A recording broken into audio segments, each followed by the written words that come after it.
নমস্কার বন্ধুরা, মৌমিতা ইয়াম্মি কিচেনে তোমাদের স্বাগত জানিয়ে চলে আসলাম আবার একটা নতুন রেসিপিতে। আর আজকে আমি কোনো রান্নার রেসিপি করব না। আর এই বর্ষা তো চলেই আসলো প্রায়, আর এই বর্ষার শুরুতেই বাড়ির মধ্যে কিন্তু মাছি, পোকা মাকড়, পিঁমড়ে সব ভর্তি থাকে। সেই সব মশা মাছি পোকামাকড় তাড়ানোর জন্য ঘরোয়া পদ্ধতিতে একটা ফিনাইল বানিয়ে দেখাবো, যেটা তোমরা বাড়িতে যখন ঘর মুছবে মাত্র 2 সেপি করে দিয়ে ঘরটা মুছলে যেমন ঘরটা হবে সুগন্ধময়, সেরকম নেগেটিভ এনার্জি সব বেরিয়ে যাবে। আর বাড়িতে কোনো রকম মশা মাছি পোকা মাকড় পিঁপড়ে কিছুই আসবে না। আর বাড়িতে থাকা কিছু সামান্য উপকরণ দিয়েই আমি এই ফিনাইলটা বানিয়ে দেখাবো। এটা কিন্তু কোনো খারাপ জিনিস নয়। এটা তোমরা বাড়িতে যে কোনো ডাস্টবিনের জায়গায় স্প্রে করেও রাখতে পারো, আর ঘর মোছার সময় 2 সেপি করে দিয়ে মুছেও নিতে পারো। ডাস্টবিনের যে গন্ধটা হয় সেই গন্ধটাও আসবে না, আর বাড়িতে একটা খুব সুন্দর সুগন্ধময় চড়াবে, আর এর জন্য মশা মাছি কিচ্ছু আসবে না। তো বন্ধুরা চলো, সেই ফিনাইলটা আমি কিভাবে বানাচ্ছি সেটা তোমরা প্রথম থেকে শেষ পর্যন্ত দেখো, স্কিপ করে দেখবে না বন্ধুরা, তাহলে অনেক কিছু তোমরা মিস করে যেতে পারো। তো বন্ধুরা চলো একদম আমি এটা বানাতে শুরু করে দিই। আর ফিনাইল বানাতে মাত্র লাগবে 3টে উপকরণ। এখানে 3টে উপকরণ আমি নিয়ে চলে এসেছি। আর এখানে আমি নিয়েছি 1 বোতল জল। জলটা তো লাগবেই, জল দিয়ে তো হবে ফিনাইল। এই জলটা বোতলে আমি সাইডে রেখে দেবো। তারপরে দেখো এখানে আমি নিয়েছি এক পাতিলেবুকে হাফ করে নিয়েছি, তার অর্ধেকটা নিয়েছি, পাতিলেবুর রসটা লাগবে। এখানে নিয়েছি লবণ, আর এখানে নিয়েছি কর্পূর। এই কর্পূরটা তোমরা যে কোনো দোকানে কিন্তু পেয়ে যাবে। আর এই কর্পূরের গন্ধে কিন্তু কোনো রকম কোনো পোকা মাকড় মাছি কিছুই আসবে না বাড়িতে। আর বন্ধুরা, আমরা যদি শুধুমাত্র লবণ দিয়ে লবণ আর জল করে ঘর মুছি তাতেও কিন্তু খুব উপকার। বাড়িতে যত নেগেটিভ এনার্জি থাকে এই কর্পূর আর এই লবণের জন্য কিন্তু নেগেটিভ এনার্জিগুলো সব বেরিয়ে যায়, পজিটিভ এনার্জিগুলো চলে আসে। আর বন্ধুরা, আমি কিন্তু নিজেই সপ্তাহে শনি মঙ্গলবার এই কর্পূর আর লবণ দিয়েই আমি ঘর মুছে থাকি। সেই জন্য ভাবলাম এটা আমি বন্ধুদের সাথে শেয়ার করি। সামনেই বর্ষা চলে আসছে, এই এখন তো খুব মাছির উৎপাত হয় ঘরের মধ্যে। সেই মাছি পোকা মাকড় কিভাবে বাড়ি থেকে যাবে। আর এই লবণ আর কর্পূর দিয়ে ঘর মুছলে আমার ঘরের মধ্যে কিন্তু কোনো রকম মাছিও হয় না, আর কোনো রকম পোকামাকড় আসে না। তোমরা তো দেখেছো অনি এখন কত ছোট, অনেকে নিয়ে আমি বাড়ির মধ্যে থাকি। আর যাতে পোকামাকড় ঘরের মধ্যে না আসে সেই জন্য কিন্তু এই উপকরণগুলো দিয়ে আমি ঘর মুছে থাকি। তোমরাও একবার এই জিনিসটা বানিয়ে দেখবে, অনেক উপকারিতা পাবে। তো বন্ধুরা চলো কিভাবে বানাচ্ছি সেটা তোমরা দেখতে থাকো। এখানে বন্ধুরা আমি একটা বড় বাটি নিয়েছি, আর এখানে আমি এই জলটা দেখালাম প্রথমে যে 1 বোতল জল নিয়েছি। এই জলটা এখন আমি এই বাটির মধ্যে ঢেলে নেব। তোমরা যেরকম পরিমাপ হিসাবে এই ফিনাইলটা বানাবে সেরকম জলটা মাপ করে নেবে আগে থেকে। আমি এইখানে একটা 500 ml জল নিয়েছি। 500 ml জলের জন্য এখানে কিন্তু আমি পরিমাপগুলো তোমাদেরকে দেখিয়ে দেব। সবার প্রথমে আমি এখানে লবণ দিয়ে দেব। 2 চামচের মতো লবণটা দিয়ে দেব। 1 চামচ,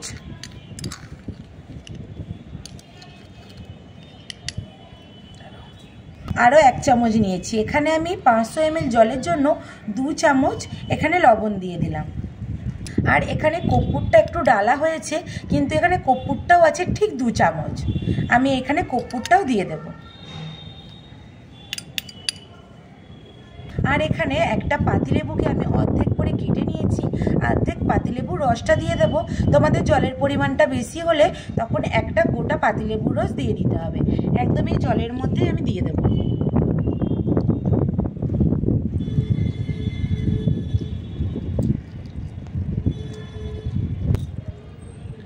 অর্ধেক পাতিলেবুর রসটা যতটা ছিল সবটা আমি নিগড়ে দিয়ে দিয়েছি।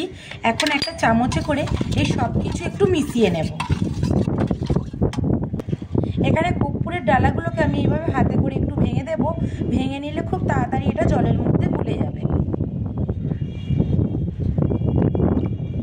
এখানে দেখো ভালো করে গুলিয়ে নিয়েছি। আর যে ছোট ছোট যে টুকরোগুলো রয়েছে কর্পূরের, ওটা জলের মধ্যেই গুলে যাবে।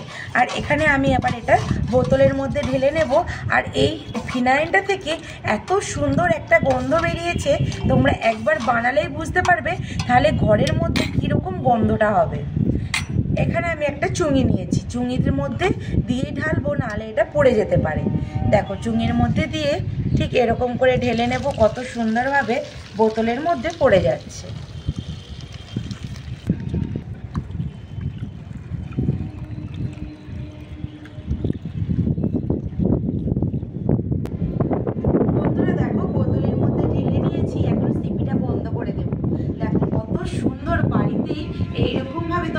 ফিনাইল বানিয়ে নিতে পারো। আর একটু এইভাবে একটু নাড়িয়ে নেব। যখনই তোমরা এটা দিয়ে ঘর মুছবে, বালতির মধ্যে জল নেবে, 8 সিপি ঠিক 2 সিপি করে দিয়ে দিলে সুগন্ধ বেরোবে। তার সঙ্গে কোনো রকম মাছি, পোকা মাকড় কিচ্ছু আসবে না। বন্ধুরা, আমি এটা গ্যারান্টি দিয়ে বলতে পারি, তোমরা এইরকমভাবে বাড়িতেই যদি ফিনাইল বানিয়ে ঘর মোছো, এটা কিন্তু তোমরা 100% উপকারিতা পাবে। একবার বানিয়ে দেখো, এটাতে তো কোনো রকম কোনো বাইরের কিছু জিনিস কিনতে হবে না। কর্পূর যেমন সবার বাড়িতে থাকে, আর লবণ তো সবার বাড়িতে থাকে। লবণ ছাড়া তো কারো বাড়ির কোনো কিছু চলেই না। সেই জন্য তোমরা একবার বানিয়ে দেখো, বেশি না বানালেও ঠিক এরকম 500 ml জলের মধ্যে একবার বানিয়ে তোমরা দেখো, উপকারিতা নিশ্চয়ই পাবে। আর অবশ্যই কিন্তু আমাকে কমেন্ট করে জানাবে এই ফিনাইলটা বানিয়ে তোমরা কতটা উপকারিতা পেয়েছো। তো বন্ধুরা, আজকের এই ফিনাইল রেসিপিটা যদি তোমাদের কাছে ভালো লেগে থাকে, অবশ্যই কিন্তু একটা লাইক করে বন্ধুদের সাথে অনেক অনেক শেয়ার করে দেবে। কারণ সামনেই বর্ষা, যাতে অনেক বন্ধুরা ঠিক এইরকমভাবে ফিনাইলটা বাড়িতেই বানিয়ে নিতে পারে। যেহেতু আমরা গ্রামে থাকি, গ্রামের দিকে কিন্তু ধানের চাষের জন্য বাড়ির মধ্যে অনেক পোকামাকড় আসে, আর এই মশা মাছিও অনেক হয়। সেই জন্য আমরা বাড়িতে এইরকমভাবে ফিনাইল বানিয়ে প্রত্যেকটা বাড়িতে আমরা এইভাবে ঘর মুছে থাকি। তোমরা অবশ্যই এরকমভাবে একটা ফিনাইলটা বানিয়ে দেখো। আর অনেক বন্ধুরা কিন্তু আমার রেসিপিগুলো দেখছো, চ্যানেলটা সাবস্ক্রাইব করছো না। তারা ইউটিউব থেকে দেখে থাকলে প্লিজ আমার চ্যানেলটা সাবস্ক্রাইব করে, আর ফেসবুক থেকে দেখে থাকলে পেজটিকে ফলো করে আমার পাশে থাকবে। তো বন্ধুরা, দেখা হবে একটা নতুন কোনো রেসিপি নিয়ে। ততক্ষণে ভালো থাকবে, সুস্থ থাকবে, আর আমার সমস্ত রেসিপিগুলো দেখতে থাকবে। তো বন্ধুরা, টাটা।